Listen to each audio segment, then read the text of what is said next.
And welcome everyone, welcome to food tech scholar. Food tech scholar के इस official YouTube channel पर मैं निकिता मिश्रा आप सभी का बहुत बहुत स्वागत करती हूँ। तो कैसे हैं आप सभी?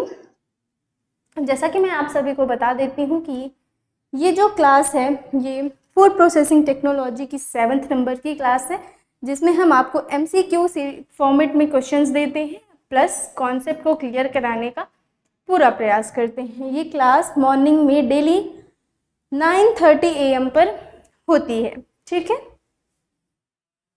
जैसा कि आप सभी को पता है, हमारा जो ये चैनल है फूड टेक स्कॉलर, ये हमारी कोचिंग एग्रीकल्चर एंड जीके का ही एक इनिशिएटिव है। आपको मैं बता दूं, हमारे इस एप्लीकेशन पर आपको डिफरेंट कोर्सेज मिल जाएंगे, साथ ही टेस्ट सीरीज, स्टडी मटेरियल के साथ साथ ICR के नोट्स भी देखने को मिले, ठीक है। एप्लीकेशन को इंस्टॉल करने का लिंक आपको वीडियो के डिस्क्रिप्शन बॉक्स में मिल जाएगा, या आप अपने मोबाइल फ़ोन के प्ले स्टोर में जाकर के भी हमारे इस एप्लीकेशन एग्रीकल्चर एंड जीके को इंस्टॉल कर सकते हैं, ठीक है। तो ये है हमारा यूट्यूब चैनल। तो जिन्होंने अभी तक हमारे इस यूट्यूब चैनल को सब्सक्राइब नहीं किया है वो जल्दी से जा करके इसे सब्सक्राइब कर लीजिएगा और साथ ही बेल आइकन को ज़रूर प्रेस कर लीजिएगा, जिससे आगे आने वाली जो भी क्लासेस हो उनके नोटिफिकेशन आपको पहले से ही मिल जाए। तो मैं आपको बता देती हूँ कि MPPSC FSO एग्जाम्स के जो भी बच्चे प्रिपरेशन कर रहे हैं उनके लिए हमारी कोचिंग लेकर के आया है एक कंप्लीट कोर्स। इस कोर्स में आपको मिलेगा live plus recorded classes for food tech paper और study materials for food technology paper, और ई-बुक्स भी दी जाएगी, मॉक टेस्ट भी आपको मिलेगा, साथ ही previous year question paper and guidance भी, ठीक है। मैं आपको बता देती हूँ कि इस कोर्स में आपको फुल जो है इस टाइम पे 83% ऑफ होने की वजह से आपको ये कोर्स सिर्फ और सिर्फ 2699 रुपीज़ में मिल जाएगा। इस कोर्स की जो वैलिडिटी है वो 1 ईयर है। अगर एक्स्ट्रा इन्फॉर्मेशन चाहिए तो आप हमारे इस हेल्पलाइन नंबर पे कॉल करके इन्फॉर्मेशन को कलेक्ट कर सकते हैं, ठीक है।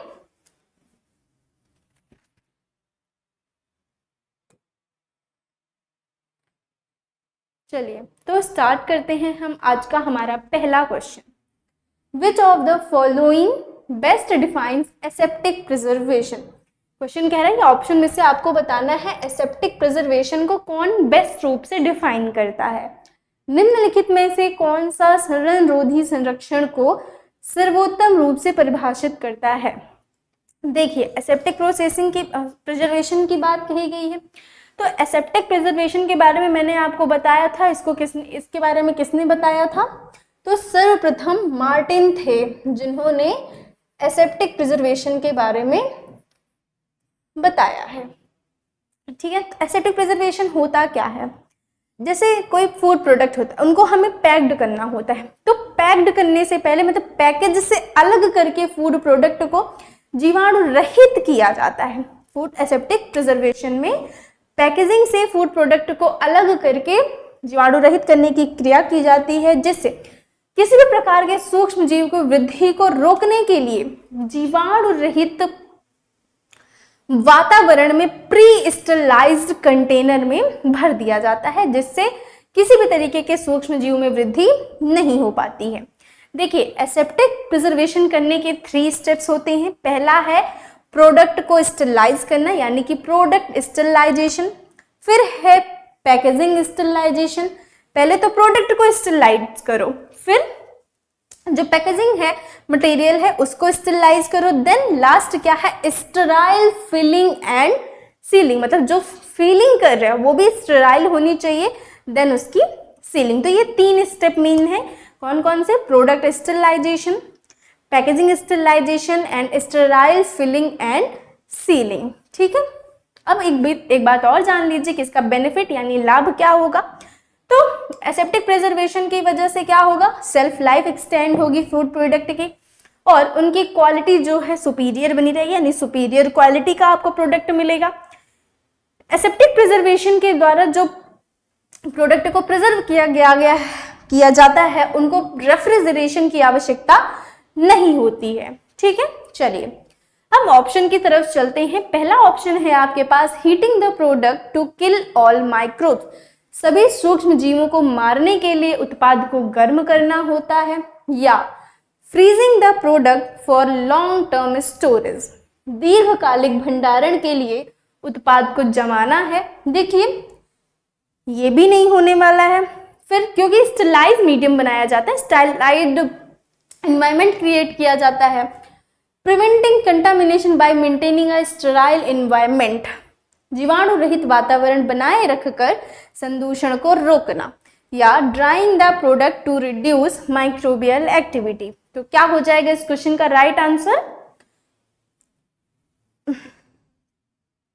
ठीक है, तो जो भी बच्चे ऑप्शन नंबर सी कर रहे हैं उनका आंसर बिल्कुल ही राइट होगा। ठीक है, चलिए चलते हैं नेक्स्ट क्वेश्चन की तरफ। Question number 2। Okay, which of these is a key component of an aseptic preservation system? इनमें से कौन सा सड़नरोधी परिरक्षण प्रणाली का एक प्रमुख घटक है? ऑप्शन है हाई प्रेशर पैकेजिंग, उच्च दाब पैकेजिंग होगा, या use of sterilise packaging material, रोगाणु रहित पैकेजिंग सामग्री का उपयोग किया जाता है, या रेफ्रिजरेशन यूनिट यानी प्रशीतन इकाइयां, या फर्मेंटेशन टैंक यानी किण्वन टैंक। तो क्या होगा?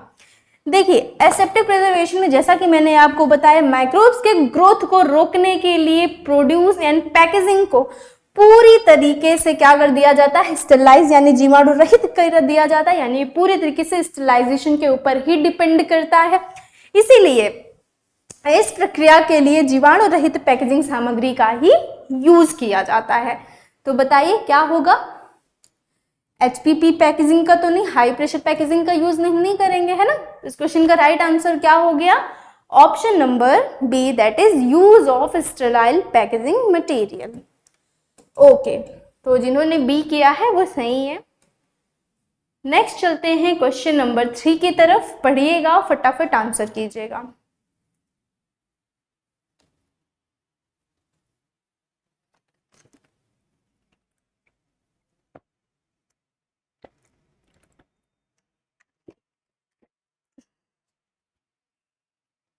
ओके, कहा जा रहा है यहाँ पे आपको एसेप्टिक प्रिजर्वेशन का बेनिफिट नहीं है यानी हानि है, वो बताना है। ऑप्शन है पहले क्वेश्चन पढ़ लेते हैं। विच of the following is not a benefit of aseptic preservation? Not a benefit को ध्यान दीजिएगा, उस अकॉर्डिंगली आंसर कीजिएगा। तो निम्नलिखित में से कौन सा एसेप्टिक संरक्षण का लाभ नहीं है? ऑप्शन है extend self life without refrigeration, बिना प्रशीतन के लंबे समय तक सेल्फ लाइफ को बढ़ाना। देखिए एसेप्टिक प्रिजर्वेशन तो इसीलिए करते हैं, ये एक लाभ होता है ना। एसेप्टिक प्रिजर्वेशन के जरिए से ये लाभ होता है कि प्रोडक्ट की सेल्फ लाइफ एक्सटेंड होती है और उनको रेफ्रिजरेशन करने की आवश्यकता बिल्कुल भी नहीं पड़ती है। तो इसीलिए यहाँ पे पहला ऑप्शन तो सही हुआ। इट मीन्स कि ये एक्सटेंड सेल्फ लाइफ करना बिना रेफ्रिजरेशन के ये बेनिफिट होता है, और यहाँ पे पूछा गया है नॉट अ बेनिफिट, है ना। Retention of nutrients and flavour, पोषक तत्वों और स्वाद का प्रतिधारण करना होगा,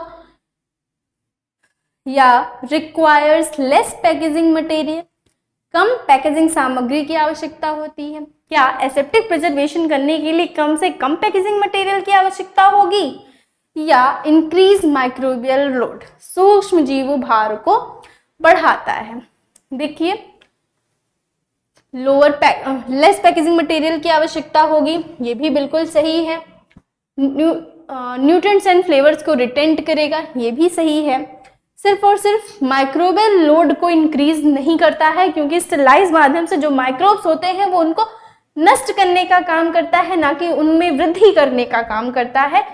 तो इसीलिए इस क्वेश्चन का राइट आंसर क्या हो जाएगा? Option number D, increase microbial load. Okay, चलो नेक्स्ट क्वेश्चन नंबर 4 की बात करते हैं।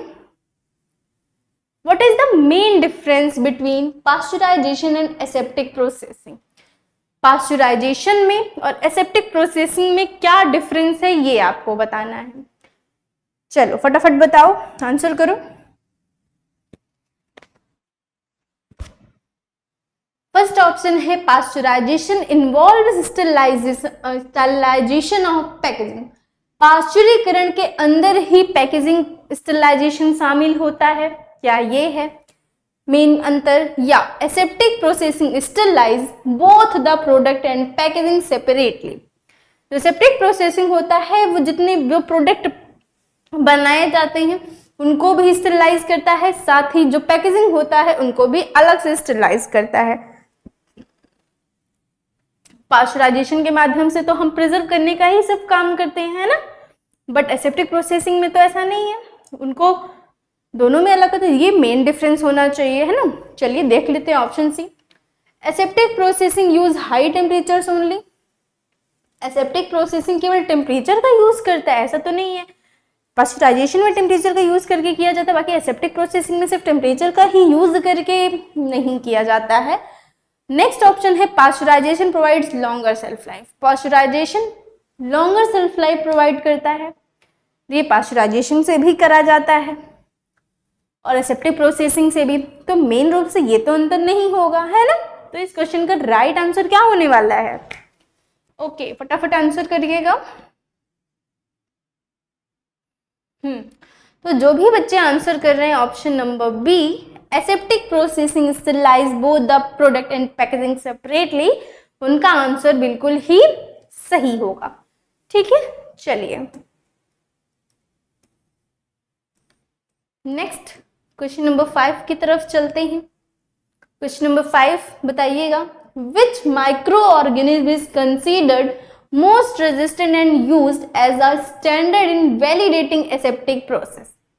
कौन सा सूक्ष्म जीव सबसे अधिक प्रतिरोधी माना जाता है और सड़न रोकने वाले प्रतिक्रियाओं के सत्यापन में मानक रूप में उपयोग किया जाता है? ऑप्शन है लैक्टोबैसिलस या बैसिलस सबटिलिस या क्लोस्ट्रीडियम बोटुलिनम होगा या फिर स्टाइफोलोकस ऑरियस होगा। चलो देखिए, यहां पे मैं आपको बता देती हूं। सर्वप्रथम हम जान लेंगे किसके बारे में? लैक्टोबैसिलस के बारे में। देखिए लैक्टोबैसिलस क्या करता है, या तो ये तापमान या अन्य रोगाणुनाशक विधियों के प्रति अधिक प्रतिरोधी ये नहीं माना जाता है, ना तो हीट के प्रति और ना ही अधिक किसी अन्य रोगाणुनाशन प्रतियोग जो भी मेथड हम यूज करते हैं रोगाणुओं को खत्म करने के लिए, उनके लिए ये रेजिस्टेंट नहीं होता है। तो लैक्टोबैसिलस तो यहाँ पे आंसर नहीं होगा, है ना। सेकेंड है क्या? Bacillus subtilis. तो बैसिलस सबटिलिस क्या करता है? ये एक स्पोर फॉर्मिंग बैक्टीरिया है। कैसा है? नोट कर लीजिएगा आप सभी, स्पोर फॉर्मिंग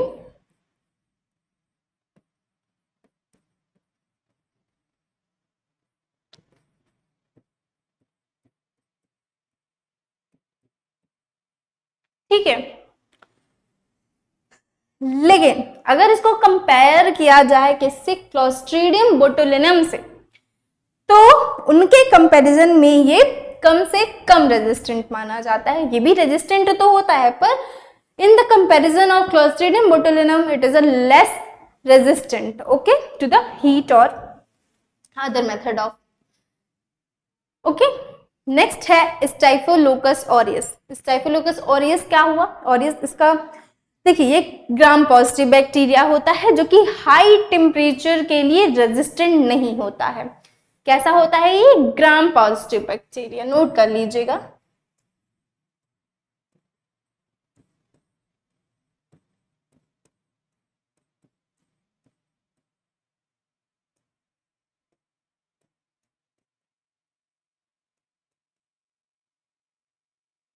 चलो नेक्स्ट चलते हैं। तो यहाँ पे इस क्वेश्चन का राइट आंसर क्या हुआ? ऑप्शन नंबर सी। ओके अच्छा, क्या हो गया? Option number C, that is Clostridium botulinum. देखिए क्लोस्ट्रीडियम बोटुलिनम जो बैक्टीरिया होता है ये अत्यधिक मात्रा में बीजाणु को बनाता है, जिसके कारण यह जीवाणु शोधन प्रक्रियाओं की प्रभावशीलता का परीक्षण करने के लिए, किसके लिए? जीवाणु शोधन प्रक्रियाओं की प्रभावशीलता का परीक्षण करने के लिए सबसे ज्यादा यूज किया जाने वाला सूक्ष्म जीव माना जाता है। विशेष रूप से स्पेशली अगर बात करते हैं तो फ्रूट प्रोडक्ट में, जहां पर इस जीवाणु की उपस्थिति जो होती है बहुत ही घातक मानी जाती है, क्योंकि ये जीवाणु थोड़े से खतरनाक होते हैं। ठीक है, चलो तो इस क्वेश्चन का right answer option number C हो गया।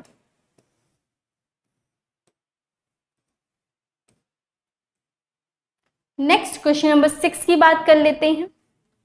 Which of these is essential for maintaining asepsis during packaging। Packaging के दौरान अपूर्णता बनाए रखने के लिए इनमें से कौन सा आवश्यक होता है?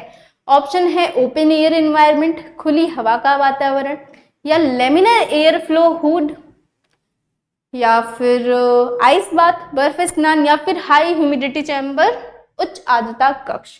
देखिए इनको समझने, इसका आंसर करने से पहले आप समझ लीजिएगा कि एसेप्सिस के दौरान जो पैकेजिंग करते हैं उसमें क्या इसेंशियल है ये बताना है। सबसे पहले एसेप्सिस को समझ लेते हैं।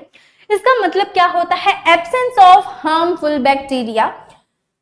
मतलब एसेप्सिस का मतलब क्या होता है, ये कहाँ पे यूज है? इसका एसेप्सिस का मतलब होता है कि एब्सेंस ऑफ हार्मफुल बैक्टीरिया, यानी कि जो भी खतरनाक जीवाणु हैं उनका प्रेजेंस ना होना ही एसेप्सिस कहलाता है। ठीक है, तो जो लेमिनर एयर फ्लो हुड होता है ये क्रिएट करता है क्या?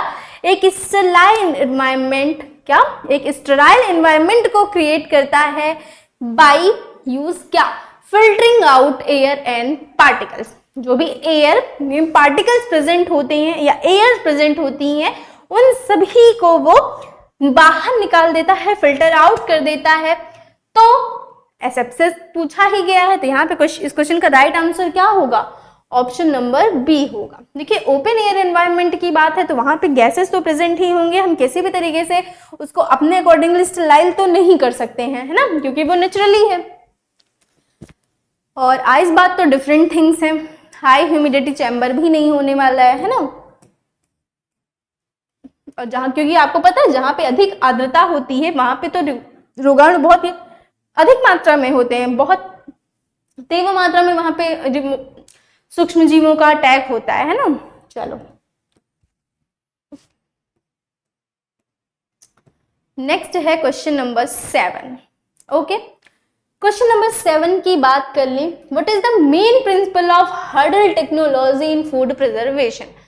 खाद्य संरक्षण में बाधा प्रौद्योगिकी का मुख्य सिद्धांत क्या होगा? हर्डल टेक्नोलॉजी को बताना है इन फूड में। हर्डल टेक्नोलॉजी क्या होता है? यानी कि सूक्ष्म जीवों की वृद्धि को रोकने के लिए या कम तीव्रता से वृद्धि होने के लिए कई प्रकार के प्रिजर्वेशन मेथड को जब एक साथ संयोजित करके प्रयोग किया जाता है तो उसे ही हम क्या कहते हैं? हर्डल टेक्नोलॉजी कहा जाता है। ठीक है, जैसे इस टेक्निक यानी इस मेथड के अंतर्गत सूक्ष्म जीवों को यानी माइक्रोब्स को कंट्रोल करने के लिए हम टेम्परेचर का, पीएच का, वाटर एक्टिविटी जैसे परिरक्षकों का और इसके अलावा कई सारी ऐसी विधियों को एक साथ जोड़ करके फूड्स की सेल्फ लाइफ को बढ़ाया जाता है और उनकी गुणवत्ता को बनाए रखा जाता है। ठीक है, तो यहाँ पे क्या होगा चलिए देखते हैं। ऑप्शन दिया है using a single high intensity method to destroy all microbes. सभी सूक्ष्म जीवों को नष्ट करने के लिए एक ही उच्च तीव्रता विधि का उपयोग किया जाता है। तो देखिए इसमें कहा गया सिर्फ एक ही उच्च तीव्रता विधि का, लेकिन मैं आपको बता रही हूं कि हर्डल टेक्नोलॉजी में हम मल्टीपल मेथड, मल्टीपल टेक्निक का यूज करते हैं सूक्ष्म जीवों के ग्रोथ को कंट्रोल करने के लिए। तो ये सिंगल की बात कही गई है तो ये तो नहीं होगा, है ना।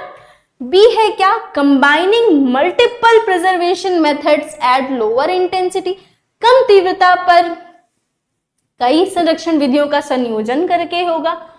या ओनली यूजिंग नेचुरल प्रिजर्वेटिव्स, केवल प्राकृतिक परिरक्षकों का प्रयोग करेंगे, केवल प्राकृतिक परिरक्षकों का प्रयोग करके हर्डल टेक्नोलॉजी से हम फूड प्रिजर्वेशन नहीं कर सकते हैं।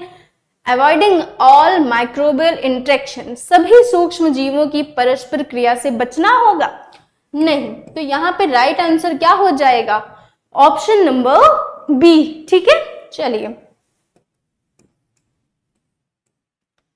ओके, चलते हैं आगे, नेक्स्ट क्वेश्चन की तरफ बढ़ते हैं।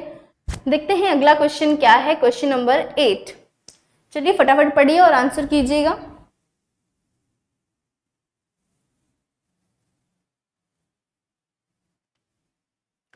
ओके, क्वेश्चन नंबर 8 है आपके सामने। Lowering water activity in food creates which kind of hurdle? भोजन में जल की सक्रियता कम होने से किस प्रकार की बाधा का उत्पन्न होगा? क्या फिजिकल हर्डल उत्पन्न होगा, या बायोलॉजिकल हर्डल, या केमिकल हर्डल, या फिर मैकेनिकल हर्डल? किस चीज को कम करना है हमें? वाटर की एक्टिविटी को लो करना है फूड में। जैसा कि आपको पता है, जहां मॉइस्चर कंटेंट ज्यादा होता है या जल की मात्रा अधिक होती है, जल की सक्रियता काफी तेज होती है, वहां सूक्ष्म जीव आसानी से ग्रो कर लेते हैं और काफी अधिक मात्रा में ग्रो हो जाते हैं, है ना। तो यहाँ पे आपको यही बताना है कि क्या हर्डल यूज होगा, यहाँ पे किस टाइप का हर्डल होता है अगर हम लोअरिंग वाटर एक्टिविटी का यूज करते हैं फूड में। देखिए, मैं आपको बता देती हूँ फिजिकल के बारे में। फिजिकल हर्डल दिया गया है। देखिए, फिजिकल रूप का मतलब हुआ कि जब हम फिजिकल रूप से किसी तरीके को बाधा पहुंचाते हैं, या फिर कोई हम, जैसे कि हाई प्रेशर यूज किया हमने, किसका? हाई प्रेशर का यूज करके।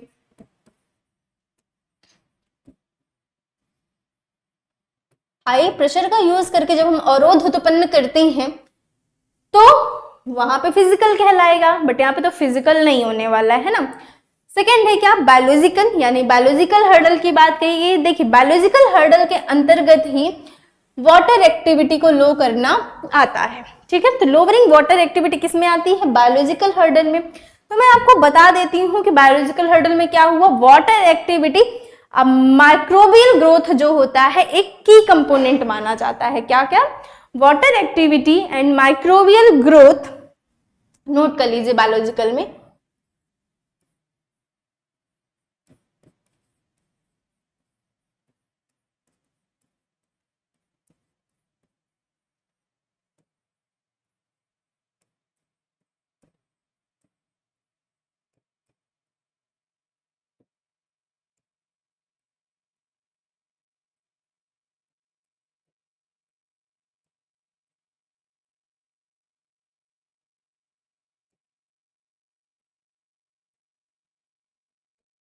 ओके, तो क्या होता है किस चीज का?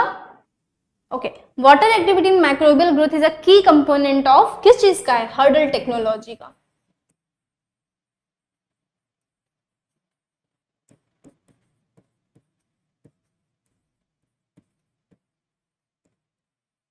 तो जब हम वाटर की एक्टिविटी को लो कर देते हैं या कम कर देते हैं तो इससे क्या होता है? एक महत्वपूर्ण बाधा उत्पन्न होती है, जिसकी वजह से जो माइक्रोब्स की एक्टिविटी होती है वो महत्वपूर्ण रूप से प्रतिबंधित हो जाती है, यानी कि रुक जाती है, ठीक है। देखिए, एक मैं छोटा सा इंग्लिश में आपको बताती हूँ कि by lowering the water activity you make less water available to microbes, यानी कि जब आप वाटर एक्टिविटी को कम करेंगे तो इसका मतलब ये है कि माइक्रोब्स के लिए कम से कम जल उपलब्ध होगा, है ना। क्यों? जब कम जल उपलब्ध होगा तो उनकी ग्रोथ ऑटोमेटिकली क्या हो जाएगी? इनहिबिट हो जाएगी, यानी कि अपने आप ही स्वतः ही रुक जाएगी, ठीक है। इसकी वजह से ही लोअरिंग वाटर एक्टिविटी जो है कॉमन मेथड माना जाता है, किसमें? प्रिजर्वेशन में, ठीक है। फूड के प्रिजर्वेशन में लोअरिंग वाटर एक्टिविटी एक कॉमन मेथड माना जाता है, जो कि क्या होता है? बायोलॉजिकल मेथड माना जाता है, ठीक है। केमिकल मेथड का बात कर लेते हैं। जब हम केमिकल्स का यूज करके किसी तरीके से माइक्रोब्स की पहुंच को भौतिक रूप से रोकते हैं, या सील पैक्ड पैकेजिंग में वाटर एक्टिविटी को कम करने के लिए हमें क्या करना था? किसी भी प्रकार के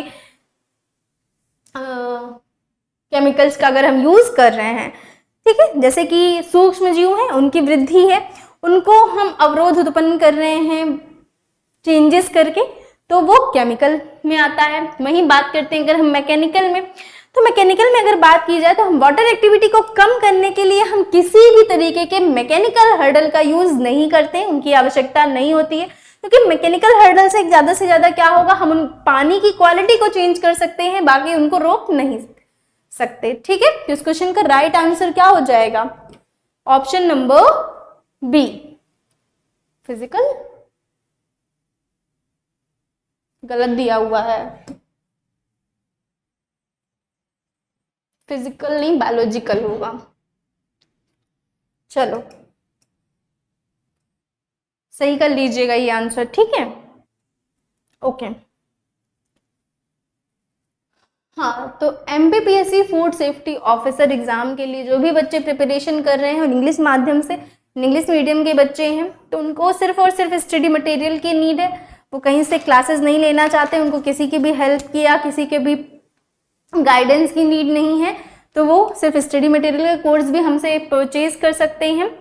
इस कोर्स में आपको मिलेंगे 10 ई बुक्स मिलेगी फूड टेक्नोलॉजी सिलेबस का, साथ ही प्रीवियस ईयर क्वेश्चन पेपर मिलेंगे और 20+ मॉक टेस्ट।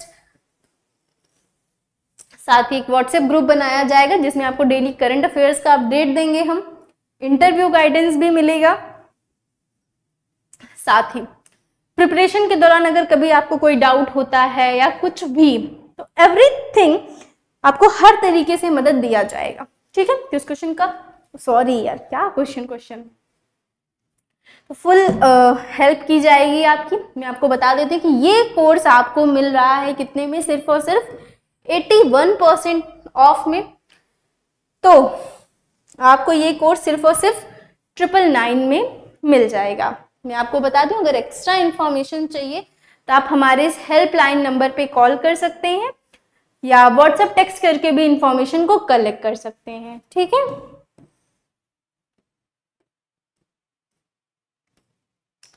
चलिए, this is our next question, question number 9। Question number 9 में आपसे पूछा गया है, which of the following is an example of a chemical hurdle. Chemical hurdle का एक एग्जाम्पल बताना है आपको। केमिकल हर्डल है यानी कि कुछ केमिकल्स ही यूज किए जा रहे होंगे, है ना। ऑप्शंस आपके पास दिए हुए हैं क्या।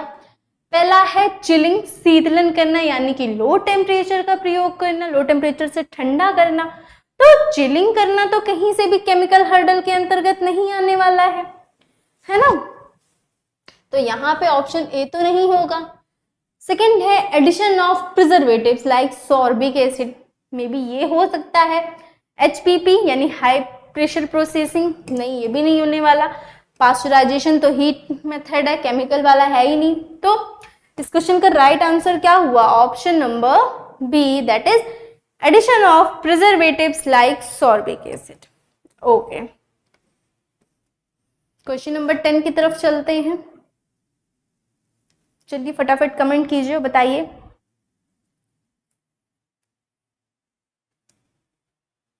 Who is considered the pioneer of the concept of hurdle technology? Hurdle technology के कॉन्सेप्ट को किसने डेवलप किया था ये बताना है। क्या लुइस पॉस्चर थे, या निकोलस एपेटजी थे, या लिस्टनर, या फिर रॉबर्ट कोच। देखिए बात कर लें अगर हम किसके बारे में, रॉबर्ट कोच के बारे में, तो रॉबर्ट कोच क्या थे, फिजिशियन माने जाते थे और इन्होंने काफी वर्क किया है। इनको देखा जाए तो इनको फाउंडर ऑफ बैक्टीरियोलॉजी कहा जाता है। क्या, फाउंडर ऑफ बैक्टीरियोलॉजी, क्योंकि इन्होंने अपने वर्क के माध्यम से कई स्पेसिफिक बैक्टीरिया के बारे में बताया, स्पेसिफिक बैक्टीरिया को आइडेंटिफाई किया, जिसकी वजह से कई प्रकार के डिजीज हो रहे थे, उनसे उनके प्रिवेंशन के कई विधियां दी। दैट्स वाई इनको फाउंडर ऑफ बैक्टीरियोलॉजी कहा जाता है। क्या, फाउंडर ऑफ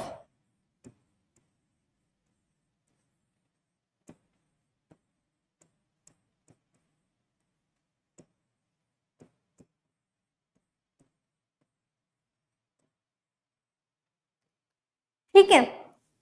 देखिए एक बात और मैं बता देती हूँ, रॉबर्ट कोच को नोबेल प्राइज भी मिला हुआ है। क्या मिला है, नोबेल प्राइज से इनको सम्मानित किया जा चुका है। किस क्षेत्र में और कौन से ईयर में,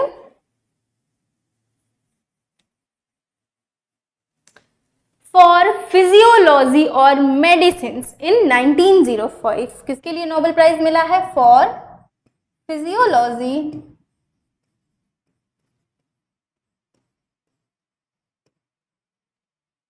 और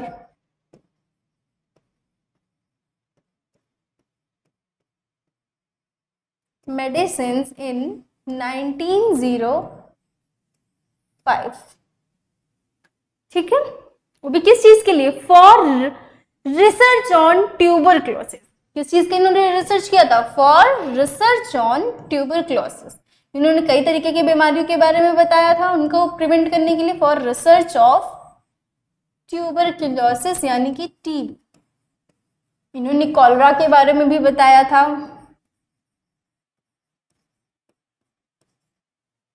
ठीक है, साथ ही इसके अलावा कॉलरा के बारे में बताया था जो कि बैक्टीरिया की वजह से रिस्पॉन्सिबल होते हैं। और इन्होंने एंथ्रेक्स डिजीज साइकिल को भी डिस्कवर किया था। किसको? एंथ्रेक्स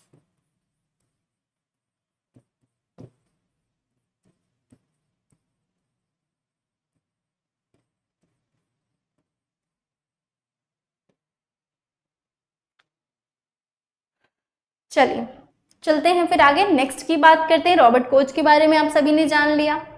लुईस पास्चर ने किसकी खोज की थी? आपको पता ही होगा, लुईस पास्चर को पास्चराइजेशन के लिए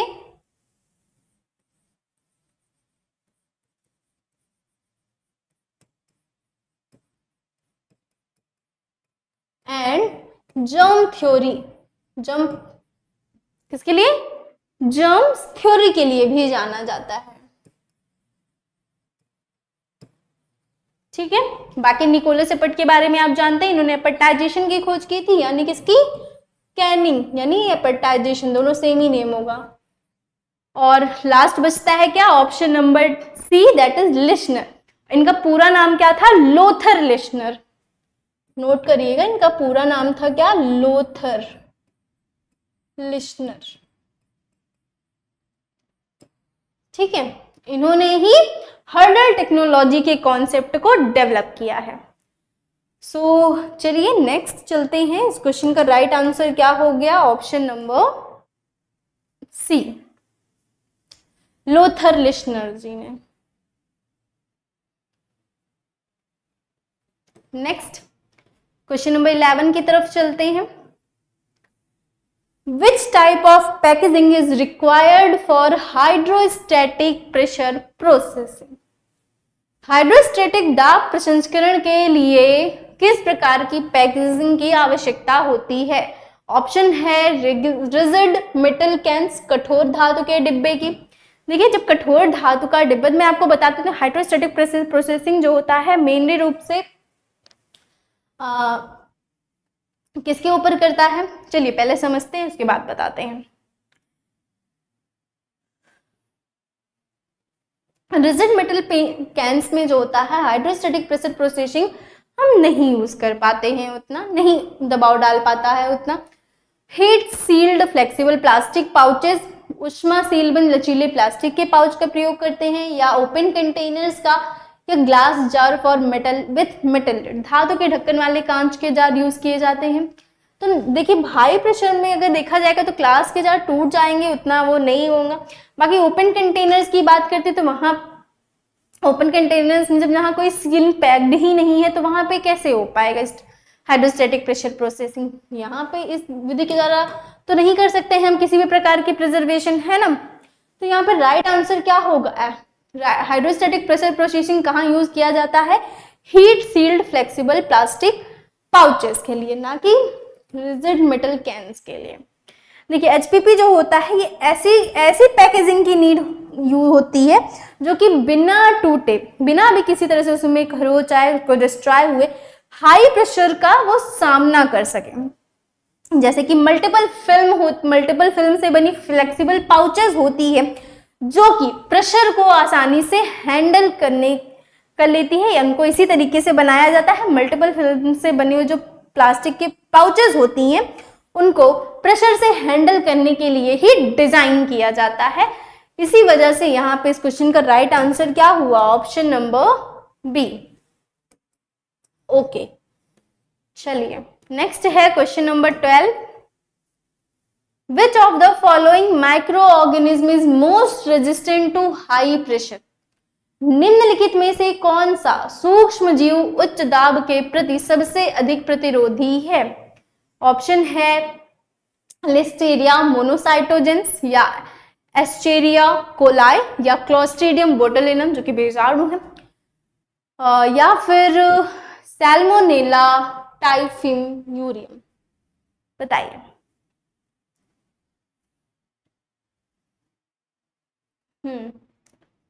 ओके, चलिए ठीक है। तो जो भी बच्चे बता रहे हैं option number C Clostridium botulinum इसका राइट आंसर होगा, वो बिल्कुल ही राइट होंगे। नेक्स्ट है question number 13। What is the primary mechanism of heating in microwave processing? Microwave प्रसंस्करण में तापन की प्राथमिक क्रियाविधि क्या है? ऑप्शन है कंडक्शन या कन्वेक्शन या फिर रेडिएशन या डाई इलेक्ट्रिक हीटिंग। देखिए कंडक्शन की बात करते हैं चालन के बारे में, तो कंडक्शन जो होता है हीट को ट्रांसफर करने का काम तो करता है, लेकिन कैसे करता है? डायरेक्ट कांटेक्ट करता है between object. Heat direct contact करता है ऑब्जेक्ट के बीच में, तो आप कंडक्शन जान लीजिएगा क्या होगा? Transfer of heat through direct contact between object.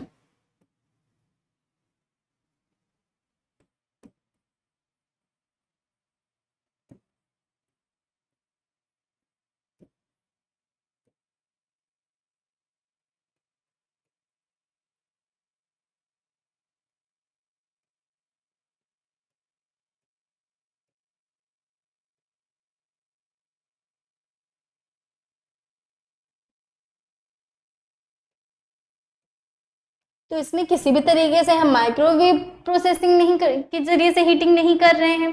Next है क्या? कन्वेक्शन के बारे में, तो ये भी हीट को ट्रांसफर करता है, लेकिन कैसे? The movement of a fluid.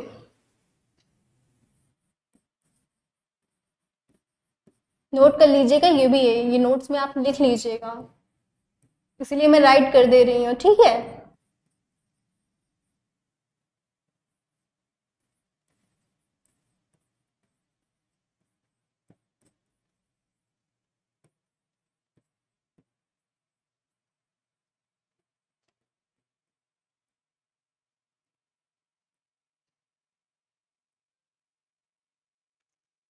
Next है रेडिएशन।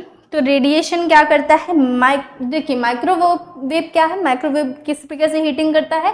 वो भी माइक्रोवेव क्या है? देखिए microwave is a form of radiation.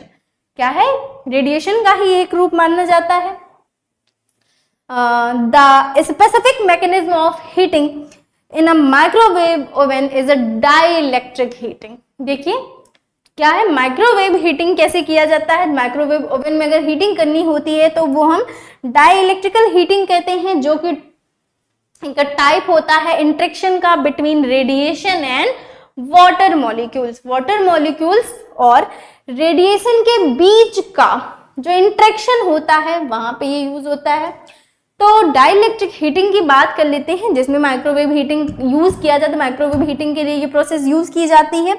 तो देखिए माइक्रोवेव ओवन्स जो होते हैं वो इलेक्ट्रोमैग्नेटिक रेडिएशन को यूज करते हैं फूड को हीट करने के लिए, by causing water molecules to vibrate rapidly, ताकि जो वाटर मॉलिक्यूल्स हैं काफी तेजी में वाइब्रेट करें, जिससे जब वो वाइब्रेट करते हैं तो हीट क्या होता है? जनरेट होता है। किसके द्वारा?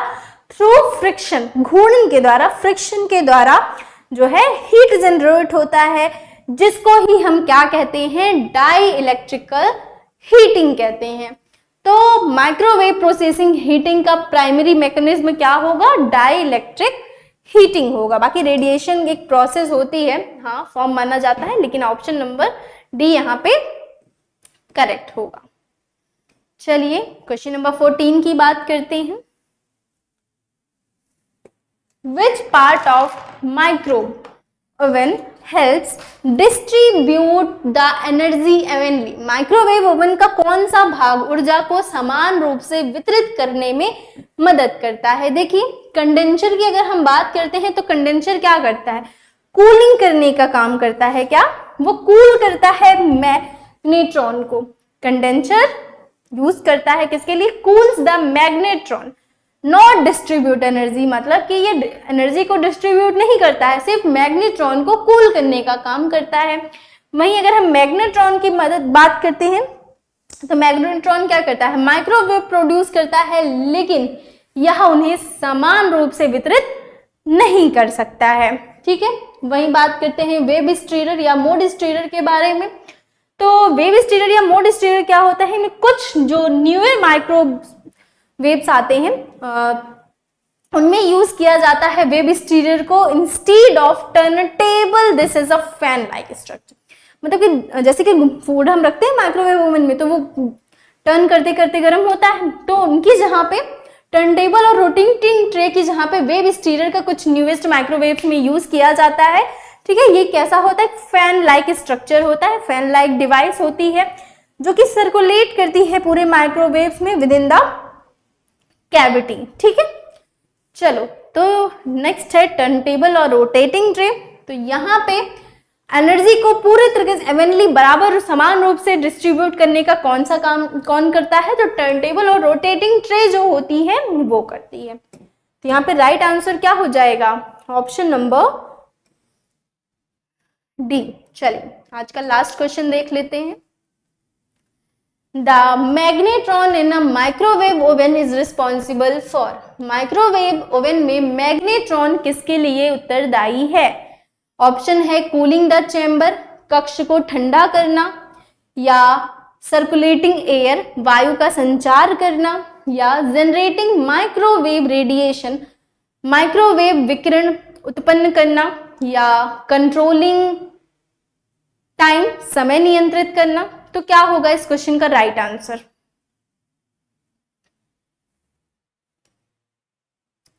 Option number C, generating microwaves radiation. Okay, तो जिन्होंने ऑप्शन नंबर सी किया है वो बिल्कुल ही सही होंगे।